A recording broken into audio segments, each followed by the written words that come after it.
Hey, Buc Bros. Welcome back to our live review session here on YouTube.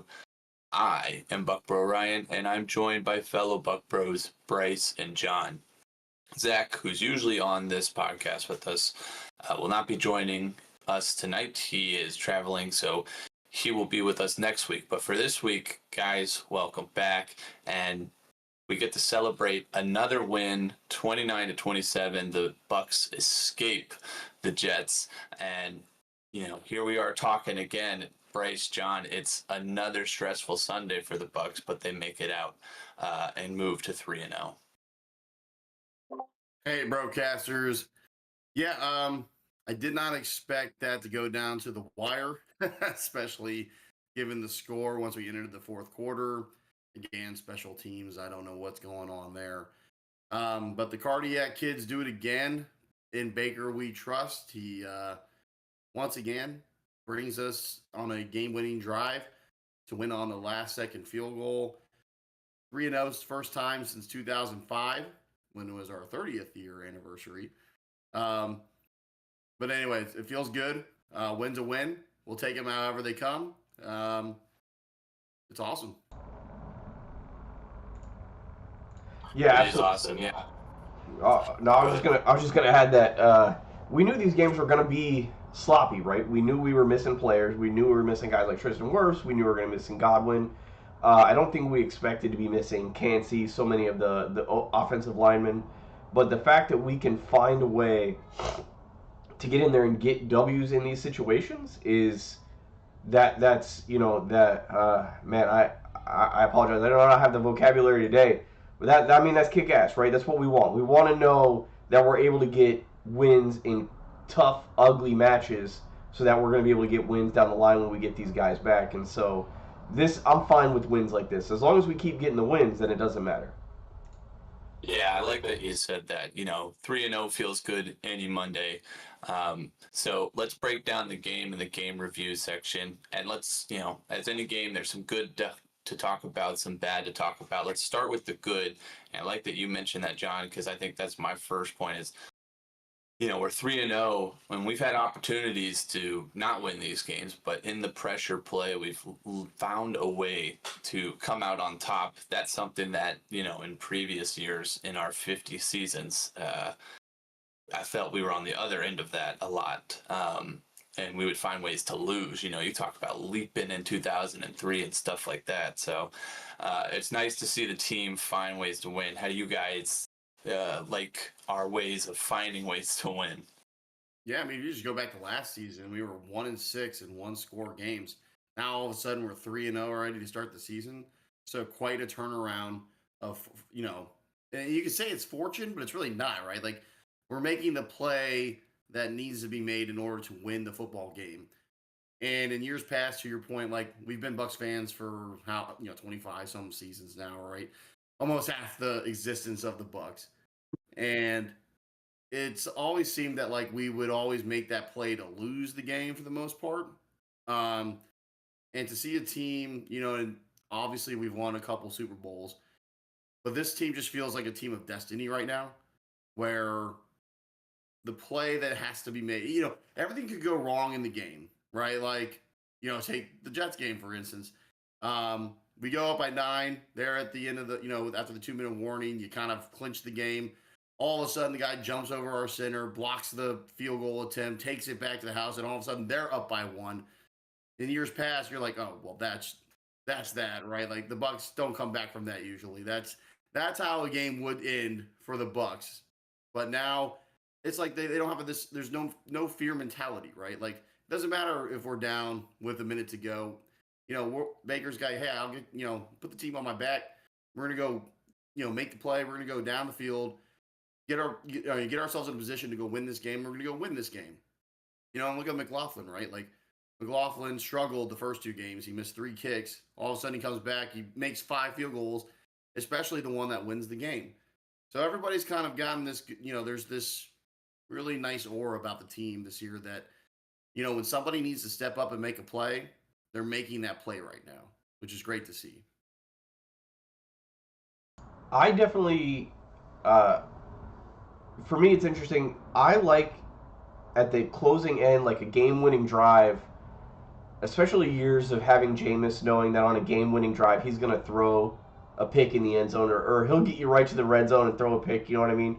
And knowing that that's not coming has been just amazing to watch. To know like that Brady era where if he's marching down the field on you, you're gonna lose. You know what I mean? And to have that continue with Baker has just been amazing. I was watching the Giants game last night, and every time Russ looked like old school Russell Wilson, and he was going to march down the field and put up some points, boom, just throws another interception. You know what I mean? I was having flashbacks. I was like, that's what it used to feel like. You were right there. Maybe you were going to get a win. Maybe you were going to turn it around, and you just give the whole game away. And that's not what we're seeing this year. And that's we broke the primetime curse. We got a throwback win. You know what I mean? We have a division win over a team that as was 5-1 against Baker already. You know what I mean? And we're only on week 3, so this has been a season of breaking some old bad habits and it's a very early in the season.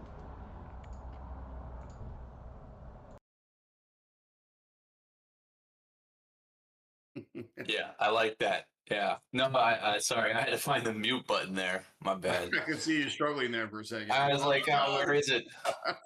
I was gonna say, like, as a fan, I don't think I've ever felt even more comfortable in the situation of being down with a minute left than I have with this team. That may even be considered with Brady at the helm. The consistency for the team to rise to the occasion is something that uh, is endearing to every fan because you build that trust with the team that, okay, it's a minute and a half left. You just had this play, like Bryce said, that in typical years past would decimate the team's morale.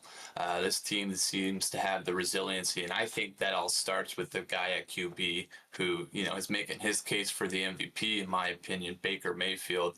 We've talked about him a lot, and I don't know how you can't talk about him even more. The team has entered that mentality of the gamer that Baker is, and he's at the helm of everything. He's steering the ship to clear waters right now, and you gotta love what he's cooking in the oven and baking. He's baking up something good down here in Tampa Bay. Yeah, I mean, I don't know who else would be in the running for MVP, at least for this team. Like without him, we are very, if not 1-2, an 0-3 team without his heroics. So yeah, what a start to the season for Baker. I hope he can continue it. I was talking with a buddy the other day. I'm like, we have come from taking a chance on Baker, where the expectation was that he was going to be a bridge gap to whoever the next quarterback was going to be that we drafted. He's just going to come in. We'll see if he can kind of revive his career, but he was never going to be the answer. Now, all of a sudden, not only has he exceeded those expectations, he has set an entire new course for this team. And it's awesome to see kind of just how he's got his own persona is personified in the team. Just never back down, never give up. You said it right. He's a gamer. Like he's just a guy who's going to go out there and give you it all. And right now he's just making those plays when they need to be made. I mean, take this game for instance. Like even to set up the potential go ahead field goal, he rips off that like 30-something yard run, right? And we're like, man, where did that come from? He just turns on the jets, if you will, and just skirts down the sideline. And the guy is just on another level right now, and I hope he can continue it throughout the season. Looks like he's in a really good headspace. Can stay healthy, and hopefully we'll get some of the. I got a lot of injuries going on right now. I'm sure we'll get to the Mike one, but if we can get some of these players back to being healthy, especially on the offensive line, so maybe we can give them a little bit more time to stretch the field. The sky is the potential for this guy, and he definitely will be in the MVP race at the end of the season. And I I know we're gonna get to Mike, but there were at least 2, maybe more passes that hit Mike Evans dead in the hands that changed the dynamic of that game. They were both third downs. They both would have been big open plays. One had Mike in stride where he just, he turned and started running before he caught the ball, and that's uncharacteristic of Mike. and I'm afraid to say that he's kind of lost a step. He's kind of slowing down a little bit, and I said that last year, and so hopefully he takes this opportunity to heal up and come back a little bit stronger because there were times in that game where he cost us first downs, and I think that game could have been put away a little bit earlier. Yeah, he definitely had some uncharacteristic drops. And then I think that kind of goes back to like what a pick Emeka Ibuka was in this draft. I mean, everybody probably on draft day is like, "What? We're taking a receiver? We need a defensive lineman. We need a pass rusher." And now look at it, right? Like he is for sure, and probably starting in the Philly game, going to be the number one option for Baker. He And he's is really just been incredible. super impressive. Yeah. That one-handed catch was just I jumped out. I'm like, That was holy crazy. holy Yeah. shit. And then they didn't even give him the one other catch that he had where he bobbled it, but then he clearly caught the ball there on that final drive, got 2 feet in. For whatever reason, the NFL crew up in New York didn't want to review that. I wonder why. But and then just an overall very impressive rookie. I mean, I think even Todd Bowles came out and said, "Yeah, we don't even treat him like a rookie. He's that far along as a professional, where he's kind of ascended beyond super rookie. Like a Super Saiyan level, super rookie level. Right? What a find, what a draft pick." Yeah.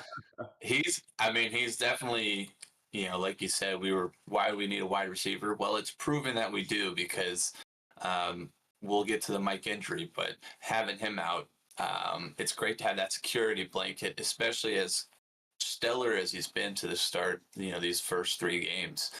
We're going to need him even more going forward. So it was good that he could play because I remember that there were questions if he was even going to play this game. He's already paying dividends for our squad. That's great. Those are the good things. Let's talk some about the bad things in this game. And number one, I think we've mentioned it, consistency over 4 quarters. I thought the offense kind of fell asleep middle of the game, which has been now repeated twice because I thought that happened in Texans games as well. And more so the penalties. I know we're with a shambled offensive line crew and we had to pick up players. By the time we were recording this last week, we still had Cody Mock, who now is out for the season. So I know we're dealing with a lot of injuries, but there are a lot of penalties that negated drives and affected us not for the better. So we've got to clean those up. We've got a lot of mental mistakes out there. So how do we go about doing that and making sure that doesn't happen against this stiffer competition as we look towards the Eagles? I mean, I think this game might have been a little bit of an aberration. I think there were 12 penalties called in the first quarter alone.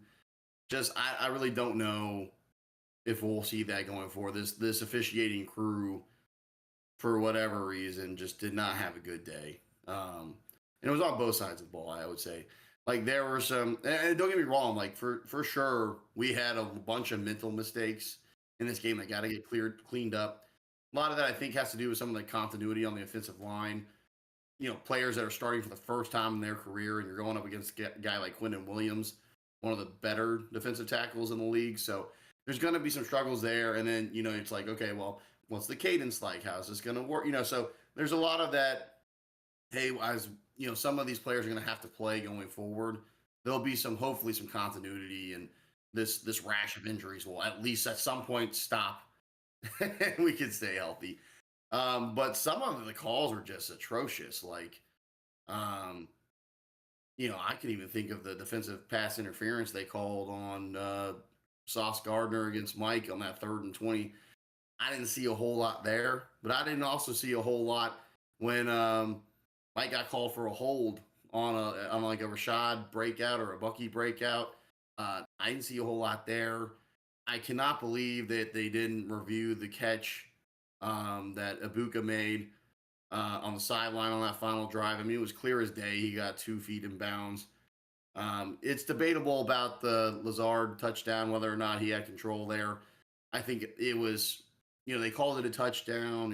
It was hard to tell. So that one I'm not too upset with, but some of these, and then just the overall amount of calls, the game is not supposed to be yes.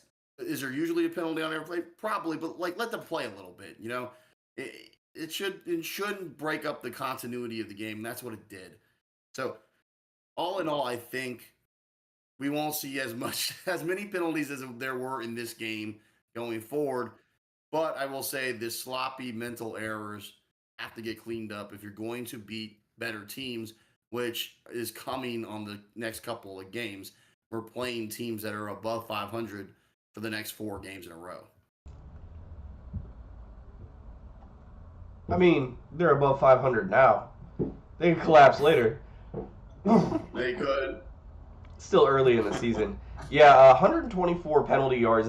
We were 0-6 in games with more than 124 penalty yards prior to Sunday. So that was a good win to come out from behind. But I think the offense got stagnant because 3 consecutive holding penalties on second down, and all of a sudden you're in second and 35. You know what I mean, or second and 28. That's going to slow you down. One holding penalty can derail a whole drive. Getting them play after play after play is just outrageous. And you could tell that they fixated on certain players on the offensive line and just watched that whole aspect of the game, which is whatever. They knew what they were looking for, but I think Bryce is right. We're not going to face anything like that again going forward. I don't expect there to be another multi-penalty game, multi-holding in the same drive kind of game going forward. At least you hope for the rest of the season. So let's just slow it down. And I mean, I know we have the Eagles coming up, but we always beat the Eagles. So let's go out there and beat the Eagles. Get a couple of thin ones in, because after this mid-season stretch, we go back and we get Carolina a couple of times. You know what I mean? We get the Falcons again. So we've got a smooth sailing stretch after this. So let's get through this middle stretch. Yeah, I'm hopeful that we don't do the same mid-season slump crap that we've been doing the last 2 seasons. If there is one aspect of this team that absolutely needs to get cleaned up, it's the special teams. The punt coverage, the kickoff coverage, the punt block, and the kicking, the kicking blocking crew. I mean, I don't know what we're doing, but like, it does not look good. And we have come close to losing 2 games due to special team errors and mistakes, but we've pulled it off at the end. We talked about this last episode. There will be a game where that will cost us the game.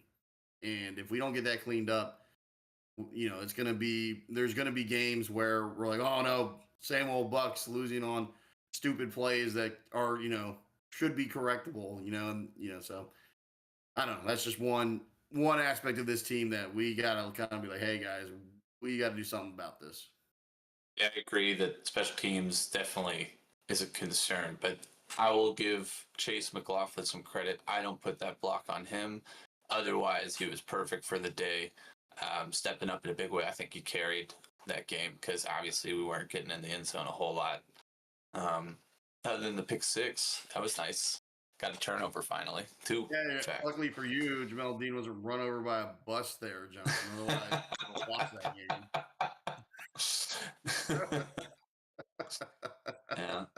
Well, I'm hoping you guys are right about the penalties and that we don't see them, because that will be not good for us. And I'm hoping also that we'll stop seeing, we mentioned it earlier, is the injuries. So we all saw that Mike Evans had a hamstring injury. The word on the street from Todd Bowles is it's a low-grade hamstring. So it looks like he'll miss some time, but hopefully not too much time. Maybe a couple of games, 3 games, similar to what he did last season. So we're hoping, that he heals what he needs to heal, but gets back quickly, because that's a big blow to the offense. Like we said, Emeka's going to be more featured, but we'd like Mike back out there, even with the drops. All right, let's move on to, we had some big games in the NFC South, and now that we're 3 games in, let's check what the standings are in the season for the NFC South. First game, let's go over, is Carolina-Atlanta, the division bout. Carolina rolled the Falcons, which is a detriment again to my fantasy. I've made all the wrong moves, but 30-0. I'd like to think that I picked them up to curse the Falcons. I picked up Parker Romo. Terrible call. But 30-0. Carolina wins. That moves the Falcons to 0-2 in the division, which is big, but also 1-2 gives us that 2-game cushion. So big outcome in that game for Bucs fans. Shout out to Dave Canales for nice win there. Nice win number 1 on the season. Thank you for helping your former team out with a 2-game cushion there. Panthers Yes, look sir. good. I mean, they came out and just beat the crap out of Atlanta. I mean, Penix looked awful, got benched. Are we having another controversy? Is Kirk Cousins swag, Surf Swag coming back? Who knows? Raheem shut that down. He said no, he's not coming back, but we'll see. I never understood why they didn't play Penix in the preseason. Like, this is basically his preseason, which is now set you back 2 games, essentially 3 games in the division because you're 0-2. You're 3 games back of us essentially. So you put yourself in quite a hole by not. I don't know if it's direct. I mean, I would assume, hey, had he played a little bit in the preseason, got some reps in there, maybe some of the rust and timing could be a little bit better with his receivers. But right now, he just does not look great, and that just bodes well for us going forward. At least well, I know you're going to get to the Saints, but it could be worse. It could be. When I was up here, watching UW and Michael Penix, don't get me wrong, he was a good quarterback, but nothing ever stood out to me that he was going to be this dynamic NFL quarterback. He just never looked that way. So I don't understand what everybody was seeing in him that made you think like, oh, this is a guy we got to go get. We got to start this guy. He never showed me that, and there are a lot of great college quarterbacks because they get to play like Grambling every other Saturday. You know what I mean? And so you get to stat pad a little bit when you can put up 9 touchdowns on a Division II team. But he was a good quarterback, but he was never great. And it just I always saw this coming. I didn't expect Michael Penix to look and be an NFL starting quarterback, and I don't think he's better than Kirk Cousins at all. You know what I mean? They are in a spiral over there. We know they don't have a good head coach because we know what he did as a head coach with us. They have a terrible quarterback controversy. They've got a lot of money stuffed into it. And then they've got a tight end who was supposed to be this revolutionary tight end and who looks terrible. So we'll see what they have going forward. But right now it is shaping up to be a one-horse race in the NFC South. Yeah, I think it's too early to call Penix, a bust by any means. Like, he's 4 games or whatever into his career. But I do agree. I don't understand last year the decision to pay Kirk 100 guaranteed, 180 over 2 or 3 seasons, and then go draft a guy to create this controversy. So yeah, I mean, like we said, their faults and their terrible play currently is only beneficial to us. So hopefully their misery continues. That's what we're trying to say. I agree with John. I think Penix was a bit of a reach, but I don't think that's a super hot take. And like we said, their misery is our gain. Speaking of misery, that's what all Saints fans experienced on Sunday. They got absolutely annihilated, like just murdered by the Seahawks. I think it was like 44-6, I want to say, something like that. 44-13. Yeah, I think they scored a garbage time touchdown. You want to talk about bad fantasy decisions? I decided to start in a super flex league Spencer Rattler at quarterback over Bryce Young. Not that Bryce Young lit it up, but I just was in the mindset, oh, well, the Saints will throw it all over the arc because they're going to have to.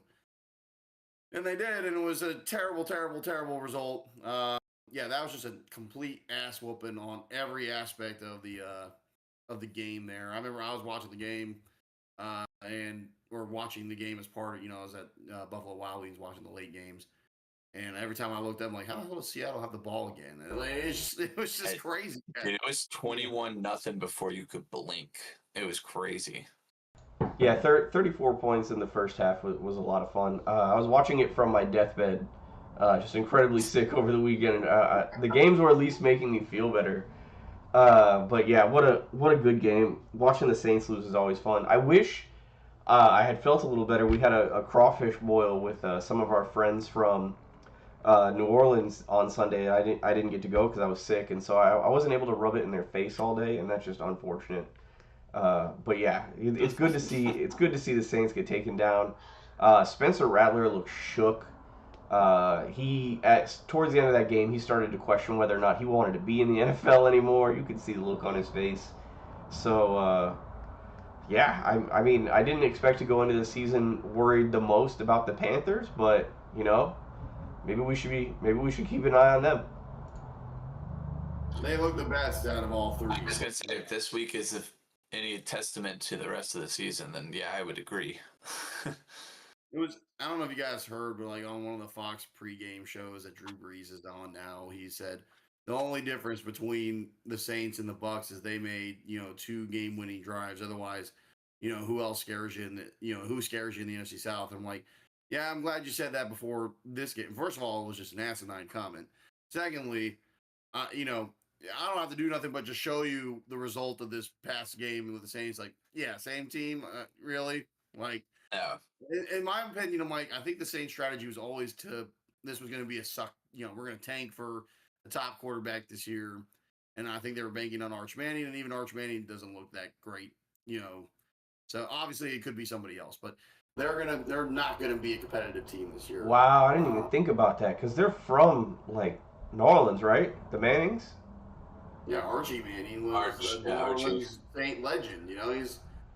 He's royalty there. They grew up in New Orleans. Now, I think Arch is Cooper's son, so I don't know if they grew up in New Orleans. I think they did too, but is that the one from the DraftKings commercials?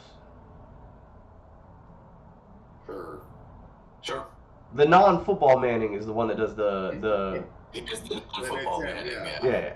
Okay. It's a non-singing Jonas brother of the Mannings. Yeah. The non-real estate property brother. Got it. Yeah, exactly.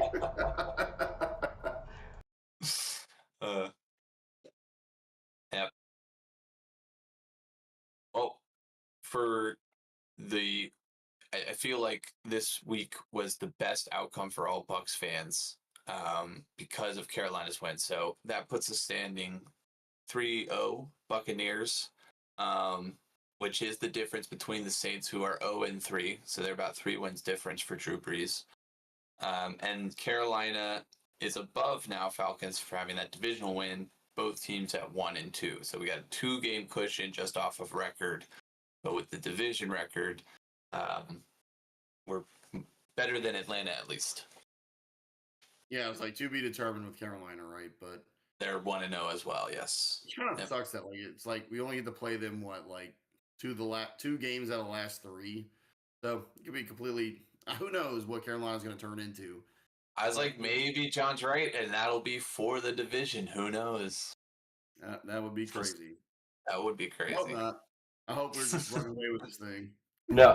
Yeah, I'm hoping it sticks true to, I'm hoping that by the time we get to play Carolina, it's either for home field advantage or for the bye. That's what I want to be looking forward to. That's the only way you get the bye this year. Yeah, only 1 seed is the bye. Right. Oh, Bryce froze. Oh, Bryce is gone. To get the bye. Oh, there he is. He's back. You're good. Yeah, you froze a little bit, but we're back. We're back. What I was saying is that I don't know if I froze, but you have to have the number 1 overall seed to get the bye. Home field. Yeah, so and bye. You're gonna have a home field and you'll have a bye.